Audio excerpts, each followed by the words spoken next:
Welcome to Chillin' 101. We hope this video helps.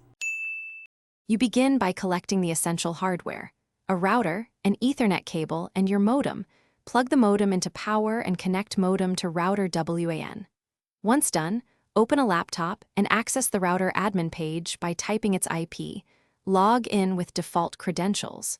You do this now because immediate access lets you verify firmware and WAN status. Make sure to note the default SSID and password. You will change both to secure the network before letting devices connect. Next, configure the router's WAN settings. Select DHCP for most ISPs or PPPoE when your ISP requires credentials. Enter those details precisely. Then move to wireless. Pick 4 GHz for range or 5 GHz for speed. Set a clear SSID and a strong WPA2 or WPA3 passphrase. Update firmware now to fix bugs and security holes. Also enable DHCP. Set a short lease time if you expect many guests.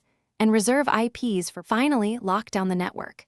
Change the router admin password, enable the built-in firewall, and disable WPS and UPnP unless you need them. Connect a single device and run speed and range tests. Move the router to improve coverage and switch Wi-Fi channel if you see interference. If things go wrong, reboot modem and router first, verify Ethernet and power cables, and test with a wired device. If the router becomes unresponsive, perform a factory reset and repeat configuration. This often clears corrupted settings.